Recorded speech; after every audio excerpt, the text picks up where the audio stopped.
Bismillahirrahmanirrahim. Assalamualaikum warahmatullahi wabarakatuh. Berjumpa dengan Oh, saya Ahmad Fadil. Saya dosen filsafat Islam di UIN Sultan Maulana Hasanuddin Banten. Dan pada video ini saya akan ngajak ngobrol teman-teman yang saya kenal senang belajar filsafat dalam podcast yang bertajuk Peternak Kebijaksanaan. Jadi orang-orang suka menternak macam-macam, ada yang menternak binatang, umumnya seperti itu. Ada yang menternak kesedihan, kecemasan, mula-mulanya cemas dan sedihnya sedikit, tapi karena diternak jadi berkembang biak. Nah, saya suka menternak kebijaksanaan. Tamu saya hari ini adalah Hanif Farhan, alumni dari jurusan Akidah Filsafat Islam, UIN Sultan Maulana Hasanuddin Banten. Selain itu dia juga mengelola channel YouTube pribadinya yang sudah lumayan. Nanti mungkin ada di deskripsi video ini. Selain itu juga dia selalu menjadi santri dan ustadz di pesantren salah satu pesantren di kota Cilegon, Banten. Selamat pagi Hanif, apa kabar? selamat selamat pagi, Pak. Alhamdulillah baik. Iya, Gimana selamat Bapak ya. baik? Alhamdulillah baik. Selamat sudah lulus ya dari kuliahnya. Menambah Mau jumlah lanjut lagi pengangguran, ke Pak. jenjang berikutnya S2, S3 atau ada rencana lain? Belum direncanakan, Pak. Belum direncanakan. Baik. Hanif, lama kita nggak ketemu ya. Dulu waktu masih zaman COVID malah sering ketemu diskusi, tapi setelah itu kita jarang ketemu. Gimana nih, bisa kita mulai lagi nggak diskusinya nanti ke depan? Ya, bisa, Baik. Pak. Untuk diskusi offline nanti, Pak, habis Lebaran, Pak ya, Pak, ada Lebaran. Insya Allah nanti kita sudah ngobrol ya, kita punya rencana diskusi tentang Ibnu Rushd bersama Sekolah Filsafat Averus. Mudah-mudahan jadi. Oke. Anif, kita Ya. mau bicara tentang pengalamanmu belajar filsafat. Bisa ceritain dong gimana latar belakang pendidikanmu dari kecil sampai sekolah menengah atas. Terus bagaimana dari situ kok bisa masuk ke jurusan akidah filsafat di UIN? Mungkin ini kalau diceritakan terlalu rumit, Pak ya. Nggak sedih kan? Saya sendiri kok enggak. Iya, Saya ya sangat nggak apa-apa. Yang terlampau senang. rumit-rumit nggak apa-apa. Ini dari mana, Pak ya? Saya mulai cerita dari mana, Pak? Dari TK, Oke, yang SD? kira-kira berkaitan dengan ya nantinya itu bisa, oh ini kayaknya yang mengarahkan saya ke jurusan akidah filsafat tuh.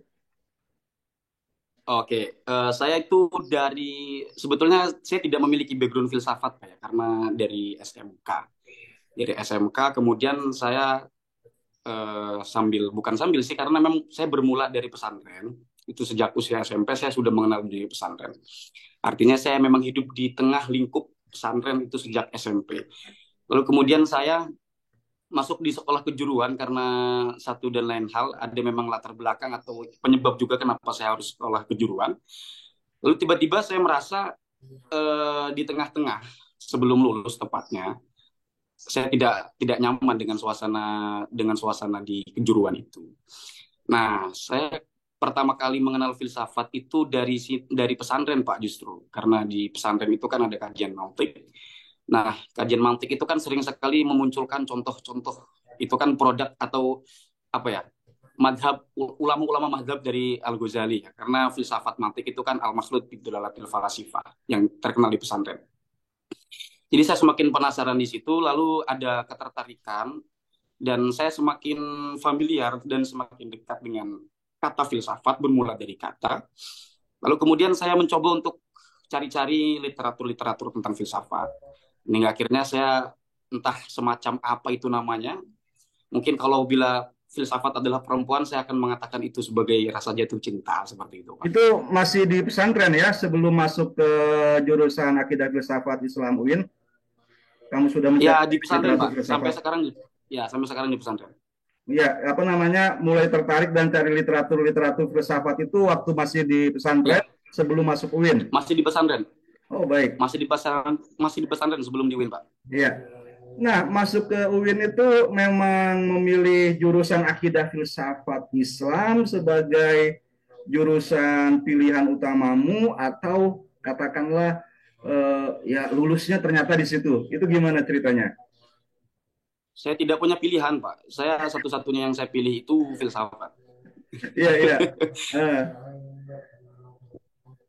jadi Karena memang tidak ada. waktu Gimana, Pak? itu ujiannya milih pilihan pertama AFI gitu. Ya, langsung AFI semua. Saya isi AFI semua, Pak. Tapi sudah kenal bahwa AFI itu akidah filsafat. Akidah filsafat saya sudah Iya, tahu itu. iya. Sebab beberapa teman itu ada yang mengatakan ya apa namanya Akidah itu berbeda. Ya, akidah ya itu ilmu akidah, akidahnya filsafat atau ilmu gimana gitu. teologi. Iya, iya. Ya, ya, ya. Nah, jadi boleh dibilang memang Hanif sengaja memilih jurusan akidah filsafat Islam ya. Ya, sengaja. Oke, baik. Lantas sesuai dengan Persoalannya begini, bayanganmu Pak. nggak Hanif belajar akidah Enggak, filsafat Islam itu setelah dijalani? enggak. Sebelum menjawab pertanyaan ini, saya ingin mengatakan bahwa saya itu saat SMK itu kan saya tidak memiliki jalur lain akan kemana saya, hingga akhirnya ya saya memutuskan untuk ini yang memang harus saya jalani, yang harus saya tempuh, filsafat itu. Iya, Karena kan tapi ya ada karena kan ininya kan ada pengantarnya tadi sudah belajar ya sudah. logika, sudah belajar ilmu kalam di pesantren. Jadi kelihatannya Oke. ini bakal bisa melanjutkan gitu jurusan akidah filsafat Ya, Islam nih. Iya, iya. betul betul. Ah, Lalu Pak, maaf, bisa diulang pertanyaannya, Pak? yang tadi tuh apa lantas setelah dijalani nih jurusan AFI itu sesuai dengan bayanganmu atau enggak? Sangat sesuai sekali. Sangat sesuai Wabil sekali. khusus ketika ya sangat sesuai sekali. Wabil khusus itu di semester 2 3 kalau tidak salah, Eh, waktu itu almarhum dosen Pak Jaipur ya ya, mengajar ya, ya. mantik, itu saya sangat dekat sekali dengan istilah-istilah itu. Hanya ada beberapa kata yang mungkin istilahnya beda dengan Hmm. istilah di pesantren. Misalnya Jadi natijah itu kan ya konklusi. iya ya Pak.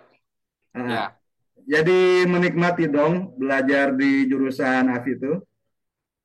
sangat menikmati sekali. Sangat Bahkan saya menikmati. ini kan bahkan saya ini Pak telat lulus itu. Saya kan sebetulnya telat lulus saya kan sidang skripsi kemarin itu di semester 10 ya.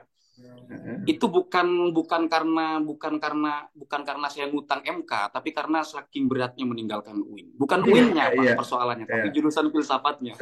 Saya yakin itu kamu betah gitu kan. Lumayan nih status jadi mahasiswa gitu daripada status yang lain. Iya, iya, iya, iya. Iya. Oh ya, begini. Menurut Hanif itu belajar di jurusan akidah filsafat terlalu berat enggak sih? Karena misalnya kan selain belajar akidah ya belajar filsafat juga. Lantas tasawuf juga ternyata sangat berdekatan dengan akidah dan filsafat. Lantas saat belajar itu dari tradisi Islam harus juga mengenal eh, teologi dan filsafat serta mistisisme dari tradisi yang lain. Itu terlalu berat atau malah justru makin asik? Kalau saya sebagai pribadi, saya sangat asik dengan kekompleksan ya Pak ya. Itu Ya, kan sangat kompleks sekali toh, ya, mengaitkan akidah, kemudian filsafat, dan bukan filsafat murni saja, tapi mengaitkan dengan irfan. Kita juga berbicara tentang bagaimana hati dalam tasawuf. Cuman cuman yang saya lihat dalam realitanya itu memang terpecah-pecah Pak. Ada orang yang atau mahasiswa itu yang fokus pada filsafatnya, lalu kemudian terlalu sibuk berbicara filsafat, lalu kemudian membaca literatur-literatur filsafat barat saja. Ada yang seperti itu. Ada pula yang ke syar'ian, ini dalam tanda petik. filsafat Ya, syar'i. mungkin begitu Pak. Ya, ya, yang selama ini saya lihat dua kelompok itu ya yang terpecah antara ke tasawufan atau ke syar'ian atau ke filsafatan. Yang ketiga mungkin itu. Baik. Oke. Nah, di luar ruang kelas, ada nggak forum-forum yang lain gitu yang mendukung keasikan belajar filsafat buat Hanif? Ada Pak. Di Banten ini apa namanya forum-forum seperti apa misalnya? Misalnya itu di rumahnya Pak Fadil itu. Itu rumah saya sendiri. Jangan yang itu deh, jangan yang itu. Nanti itu lain lain cerita. Itu Ya, saya ya. tahu. Itu. Sekolah Afirus. Iya, iya. Sekolah virus Sekolah itu filsafat masih Averus. gimana, Pak? Oke. Iya, sekolah virus. Nah, Kamu hai. oke. Iya, gimana di sana? Eh, ti- eh, Sekolah virus itu kan melakukan beberapa pertemuan, cuman karena lokasinya terlalu jauh, saya hanya mengikuti di internet saja, di live streaming ya, live streaming di Facebook.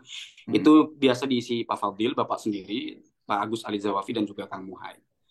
Kadang-kadang juga Kang Robi juga pernah ngisi kalau nggak salah. Iya, iya. Tapi di luar itu saya tidak menemukan ruang-ruang diskusi tentang filsafat yang memang fokus gitu Pak. Sebagaimana orang berdebat tentang masa depan sambil main game online. Itu saya bahkan sendiri secara pribadi tidak apa ya merasa kesepian dengan keadaan atau dengan status saya sebagai mahasiswa filsafat ketika terjun di masyarakat. Tetapi bukan itu yang harus kemudian saya mandek sebagai pribadi atau yang harus saya sesali sebagai mahasiswa filsafat. Justru dengan filsafat itu saya harus menghidupkan orang-orang di sekitar saya dengan apa yang saya dapatkan dari filsafat. Baik, kalau dari pandangan saya ya, di Cilegon itu juga banyak loh sebenarnya komunitas-komunitas ya sastra, misalnya puisi yang dekat dengan filsafat gitu. Baik di dalam pesantren sendiri seperti yang Hanif sudah singgung tadi atau di Ya, luar pesantren. Jadi kalau menurut Hanif nih gairah diskusi filsafat di luar kampus bagaimana? Apa masih mengkhawatirkan gitu ya? Atau ya masih sangat kurang maksudnya? Atau misalnya ya, ya. sebenarnya sudah ada tapi masih perlu eh, didorong lagi ya bersama-sama gitu. Uh, Sebentar Pak, maaf ini suara saya agak gimana Pak? Ngalak ini Pak karena kering puasa Pak ya? Oke, ya, ya. Enggak, ya Eh, kering. Baik, ya tadi Kan biasa ngomong pertanyaannya itu, udut-udut Pak. gimana komunitas apa penilaian Hanif, seberapa mencukupi atau belum mencukupi komunitas-komunitas diskusi filsafat atau kalau kita tarik lebih luas juga diskusi sastra gitu di Banten. Ya, Kalau misalnya ke Serang jauh, kalau menurut saya di Cilegon juga banyak kok gitu. ya kalau kalau diskusi kemudian sebuah komunitas yang berdasarkan komunitas sastra atau komunitas yang memang adalah komunitas sastra atau komunitas kesenian dan komunitas itu atau komunitas tersebut menghadirkan wacana kefilsafatan atau filsafat itu memang banyak. Tetapi yang sungguh-sungguh membahas tentang filsafat itu sendiri atau mengaitkan eh, hidup, pembahasan terhadap hidup dan mengaitkannya dengan filsafat itu sangat saya belum pernah menemukan gitu ya. Tapi memang betul bahwa filsafat itu tak terbatas. Dia bisa masuk ke ruang-ruang manapun, bahkan ke gorong-gorong.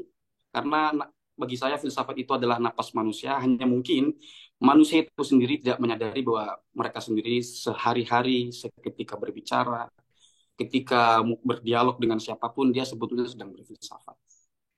Baik, Hanif, balik lagi ke kampus ya.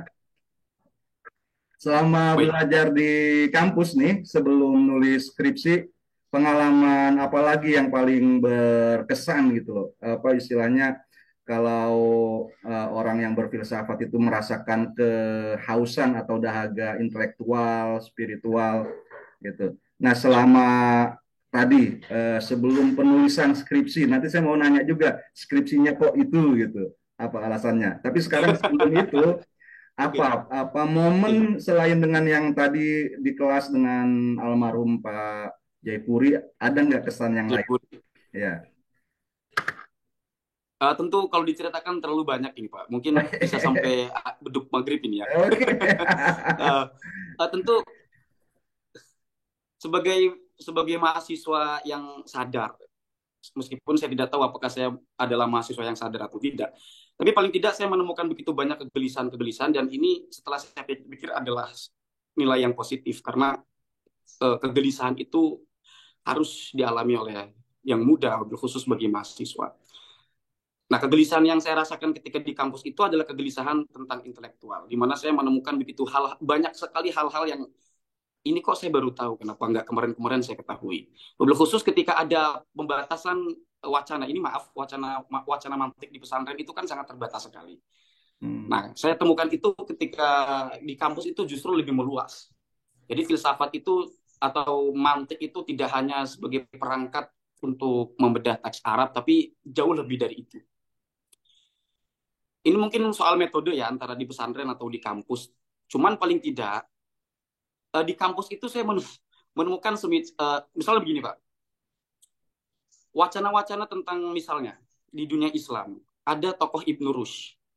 Itu kan kalau kita hadirkan wacana Ibnu Rushd, pikiran-pikiran Ibnu Rushd misal dengan Imam Al-Ghazali, itu sangat bertentangan atau kontroversi kalau kita wacanakan itu di muka publik atau di pesantren-pesantren. Tetapi saya senang kemudian ketika menemukan pikiran-pikiran Ibnu Rushd di kampus, misalnya diskusi dengan Bapak atau dengan teman-teman yang lain, karena itu sebagai ruang-ruang akademisi itu sangat perlu sekali untuk dikaji. Gitu. Nah, mulai dari kegelisahan-kegelisahan itu akhirnya saya membaca begitu banyak hal tentang literatur Ibnu Rushd. Wabil khusus juga dari filsuf barat saya agak begitu banyak membaca, dan luar biasa sekali Pak. Ternyata filsafat barat itu kalau kita gunakan dengan baik dalam aspek kehidupan sehari-hari itu sangat berguna. Misalnya salah satu begini, ungkapan Karl Marx itu kalau kita maknai sebagai kontekstual yang mengatakan Karl Marx mengatakan, maksud saya agama adalah candu masyarakat.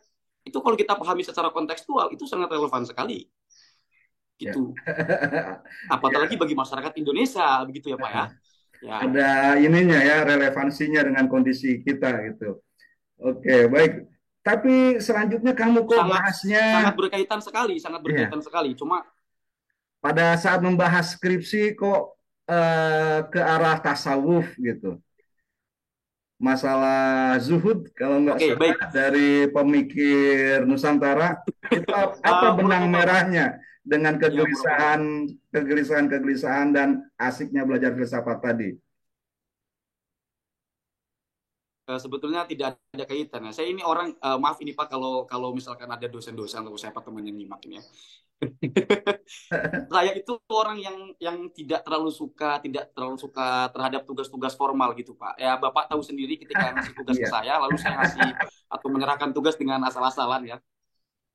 Dan begitupun saya ketika menulis skripsi itu tidak sepenuhnya serius. Tetapi karena skripsi yang saya tulis saya agak menguasai karena teks berbahasa Arab, saya cukup dekat dengan bahasa Arab, dengan apalagi dengan nahwu, gramatikanya. Akhirnya saya pilih itu. Agar apa? Agar saya bisa mengerjakan yang lain, bisa mengerjakan sesuatu yang menurut saya lebih penting. Gitu sih Pak. Jadi Nah, skripsi itu bukan ya gimana Pak? silakan lanjut. Gimana skripsi itu? Oh iya. Jadi skripsi yang saya tulis kemarin itu jadi skripsi yang kemarin saya tulis itu bukan yang sungguh-sungguh saya inginkan dan sesuai dengan standar saya sebetulnya. Saya lebih senang menulis itu atau berdiskusi itu mungkin sesuka-suka atau mungkin saya harus memang betul-betul harus menulis ini baru saya tulis gitu sih Pak. Baik. Ya, ini udah menjelang terakhir ya. Lantas kalau sekarang Iya ya Pak. aktivitas Hanif itu seperti yang saya singgung tadi, saya lihat ya aktif mengelola channel YouTube. Ya, dan salah satu tema yang sering Ya, betul. diangkat itu adalah masalah keberagamaan di masyarakat Indonesia, gitu kan. Nah, apa itu juga masih relevan dengan tadi Karl Marx gitu kan, agama yang dianggap sebagai candu gitu, ada sebagian atau Sangat banyak. relevan sekali Pak, sangat Ya. relevan sekali. Gimana Oke, gimana itu? oke, ini sangat relevan Pak. Kalau sangat oke. Tentang cara keberagaman kita di tengah masyarakat itu kan sangat kompleks sekali. Banyak aliran dengan budayanya masing-masing, dengan ajarannya masing-masing. Yang ini kalau kita tarik dalam kajian filsafat ternyata banyak masalah sekali. Salah satu ungkapan yang relevan dari filosof Islam dengan ungkapan Karl Marx itu adalah ungkapan dari Ibnu Rushd. Ibnu Rushd pernah mengatakan di dalam satu ungkapannya, at-tijaratu bil adyan hiya at-tijaratu ar-ra'ijatu fil mujtama'ati allati yantashiru fiha al-jahlu. Itu ungkapan Ibnu Rushd. Jadi perdagangan yang paling laris kata Ibnu Rushd di dalam satu komunitas itu adalah jualan agama itu adalah jualan yang paling laris di dalam satu kelompok masyarakat, di mana di tempat masyarakat tersebut yang tasyiru fiha al jahlu, bertebaran kebodohan. Lalu dengan ungkapan Ibnu Rushd yang lain, idza anta tahakkama fi jahilin fa'alaika ay ilzam anta fa'alaika anta sorry saya ulang Pak, idza aradta anta tahakkama fi jahilin fa'alaika ay ilzam antaglifa atau antogolifa ya, kulla batilin bighilafi dinihin. Jadi jika engkau ingin menutupi atau ingin menguasai orang-orang bodoh, maka bungkuslah segala bentuk kebatilan dengan bungkus agama. Lalu apa kaitan dengan Karl Marx? Ya, iya, Karl Marx itu mengatakan agama adalah candu masyarakat karena agama dijadikan alat. Itu kan poinnya. Begitupun Ibn Rus. Itu sindiran Ibn Rus tuh saya pikir harus dibumikan di masyarakat agar supaya orang-orang itu atau mungkin warga-warga kita yang beragama, wabil khusus bagi masyarakat urban, tidak meninggalkan kesan bahwasannya agama ini hanya jadi alat untuk ya donasi, untuk apalah. Yang saya pikir saya juga tidak perlu untuk mengatakan terlalu banyak karena akan menimbulkan masalah. Iya, saya setuju banget itu bagian yang Ya, jadi terakhirnya seperti gitu itu. ya, bahwa eh, ya filsafat masih sangat harus disebarkan ke masyarakat. Nah, ini pertanyaan yang terakhir. Bagi Hanif nih ya, generasi muda, melihat misalnya terjalnya medan untuk membumikan filsafat karena stigma terhadap filsafat itu masih cukup tinggi gitu kan ya. Kemudian pengajaran logika atau filsafat di Ya, pesantren juga tadi sebenarnya tidak merata di semua pesantren gitu. Hanya pesantren-pesantren tertentu misalnya yang mengkaji logika, mengkaji ilmu kalam, mazhab-mazhab perbandingan dan sebagainya. Nah, selain misalnya podcast ini ya, atau selain channel YouTube-nya Hanif, langkah apa ya. lagi misalnya yang terbayang begitu untuk mendekatkan masyarakat kepada filsafat, untuk Menurut saya, menurunkan oke. resistensi atau penolakan mereka. Oke, untuk membumikan filsafat, istilah membumikan itu tepat atau tidak? Intinya untuk menebar virus-virus filsafat, akal Ya, sehat kepada masyarakat atau kesadaran diri sebagai yang hidup, sebagai makhluk berpikir ke masyarakat itu dimulai dari pendidikan, Pak. Wabil khusus mahasiswa-mahasiswa di kampus, ini tolong dong jangan kalah oleh keadaan. Yang di dalam kepalanya itu sebagai mahasiswa filsafat, jangan melulu tentang pekerjaan. Filsafat itu mengajarkan kita untuk merdeka. Merdeka sebagai pribadi, berdaulat sejak dalam pikiran. Maka ya, kita yang harus menciptakan dunia itu sendiri. Jadi seperti itu. Jadi jangan apa ya, kan kan begini Pak, orang itu kalau memang sudah terikat dengan sesuatu, yang mengikat itu tentu pikirannya, pikiran mungkin terikat oleh keadaan, terikat oleh bayang-bayang masa depan, terikat oleh ketakutan tentang masa depan dan segala macam. Tapi itu tolong jangan sampai membuat dirimu kemudian berputar arah dari filsafat yang harusnya kalian sebarkan di orang-orang sekitar. Saya pikir itu sih tugas kampus itu mestinya bukan mestinya mungkin memang sudah dijalankan oleh kampus. Mungkin ini entah siapa, entah mahasiswanya, entah siapa harus ditanam mentalitas filsafat itu bukan hanya tumpukan-tumpukan di dalam kepala, tapi filsafat itu harus dimaknai sebagai mentalitas yang harus ditanamkan di dalam pribadi. Karena nggak mau setiap mahasiswa yang menyadari filsafat itu sebagai sebuah napas di dalam dirinya yang harus disadari oleh setiap manusia. Mahasiswa itu ketika kemudian bertebar di tengah masyarakat lalu berkomunal dengan orang-orang sekitarnya itu akan ada terpengaruhan satu dengan yang lain karena memang manusia itu dalam dunia psikologi saling dipengaruhi seperti itu. baik, Efeknya Hanif. akan tetap ada. Jadi Ya, ya, terima kasih nih ya atas apa eh, ya kelihatannya masih mau ada yang mau diobrolin lagi. Tapi ya misalnya untuk mungkin apa ya mungkin episode ini saya ya sudahi sampai di sini dulu. Nanti kita bisa sambung lagi baik pada Pak. episode-episode berikutnya mungkin insya Allah. Terima kasih atas waktu yang sudah disediakan. Kelihatannya asik juga kan? Ya ngobrol-ngobrol sini nggak terlalu berat kan? Asik. Tapi nanti kita Ya evaluasi juga nanti ya. Ya, ya selamat ya baik baik berpuasa, semoga sehat ya jasmani rohani, baik Pak ibadah kita semuanya ya diterima. Terima kasih Hanif ya. baik Ya, ya assalamualaikum sama-sama Pak. warahmatullahi wabarakatuh. Waalaikumsalam. Yuk, dadah. Waalaikumsalam.